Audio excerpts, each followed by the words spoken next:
So I'm about to sit down at my computer, which is literally over there. I've got Final Draft open. It's completely blank. I'm about to start writing a script, okay? And this is really exciting. And I'm going to write draft 0. Well, what is draft 0? I'll get to that in a moment. My name is James Carey. I've been writing sitcoms for the BBC for 20 odd years, and I love explaining how I go about the process so that you can write better sitcom scripts as well, and we can all have a good laugh. That's what I'm ultimately all about, is laughs. So why am I not terrified of the blank page? Why am I going to sit down in a minute, literally, and gleefully start typing? Well, here's the one reason, is because I've done the work. I already know what that first scene is going to do. I already know what the second scene and the third scene is going to do.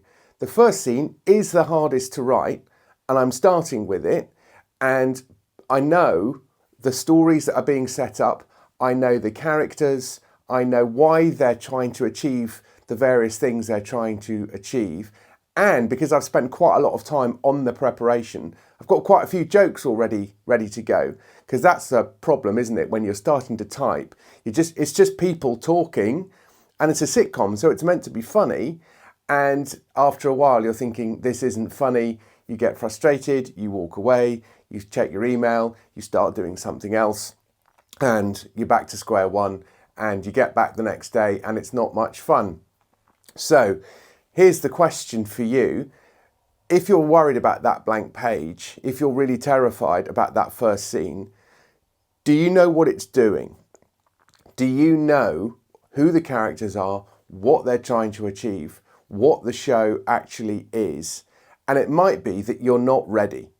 It might be that you need to go back and ask those difficult questions, because you're going to have to solve them at some point. You can either solve them now, or solve them whilst you're trying to write the scene, or having written a scene that isn't very good, solve them afterwards by rewriting the scene.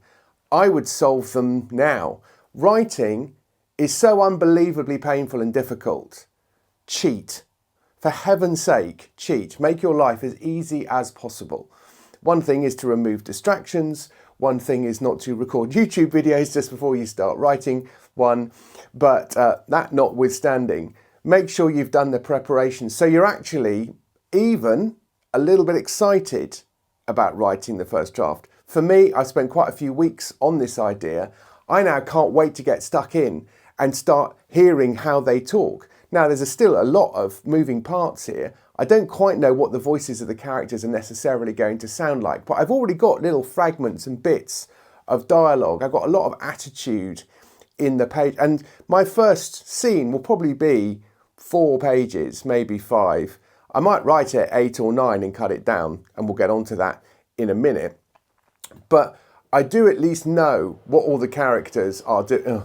My blow heater's just started because my office is actually quite cold. I've got 3 outside walls and nothing above it. Excuse me a minute. Right, where were we? Yeah, so I've got my outline. I know what each scene is doing. So if you're uncomfortable with writing, it may be that you've still got more work to do, because I'm now excited about doing it, because I just can't face doing any more preparatory work. I'm excited just to get in there and start writing it. And I've learned over the years to kind of trick myself into thinking all these different things so that writing the script is as painless as possible. It's still going to be painful. And if I achieve more than the first scene this morning, I'm going to feel quite pleased with myself. Okay, but it may be that you've done a lot of the work and you're still frightened. And this is where we get to draft 0, which I've written up here. What is draft 0? Well, I mean, it sounds like a non-alcoholic beer for writers who like to drink before noon. Draft 0. No, it's not that. Draft 0 is the draft that you don't show anyone. It's the draft that just gets you through the thing, gets you through the script. And so I usually take 4 or 5 days to write a draft 0. And my wife says to me, how did you get on? And I say, well, I've got to the end. And what that means is I've finished draft 0. I've sort of now figured out all of the dialogue for now, and then I'm going to go back and polish it and change it and pull it around to the best of my ability. Now, people have various different ways of doing that, and again, it doesn't matter how I write a script. The only thing that matters is how you write a script. You need to find a way that works for you. So it may be that you write more slowly and you tend to write a higher quality, and so you don't really want to move on to the next scene until you're pretty happy with the scene that you've just done.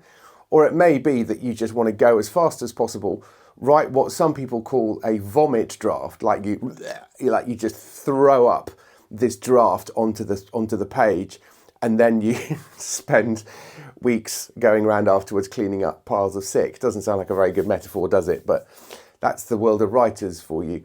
But I do know people who will write a draft that is twice as long as it needs to be, and then they will spend ages going back and chipping away and rewriting.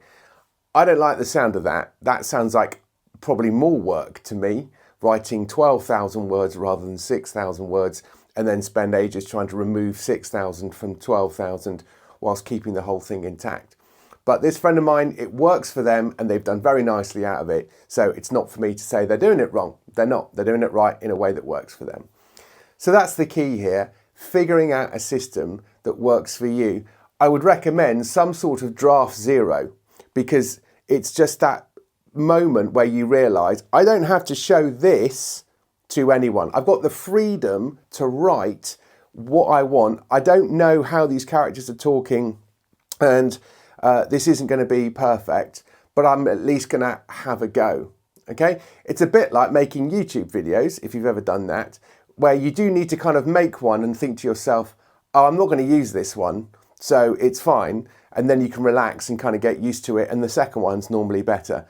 As it happens, this is the one take, first take.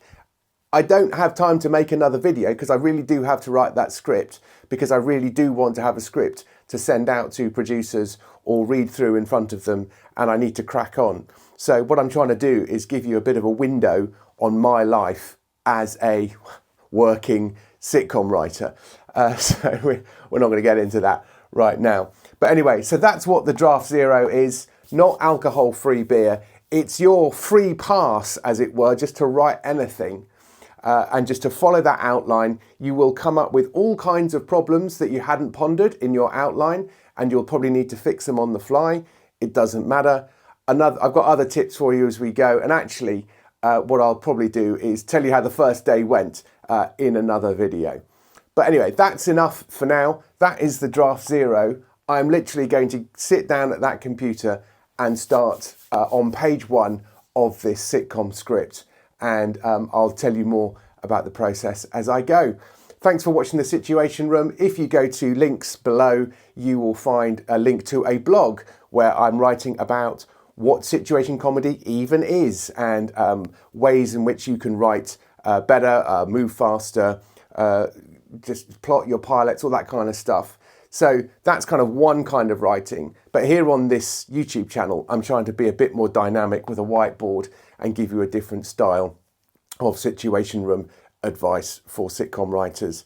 But thanks very much for watching, and share it with your friends, and I'll speak to you next time.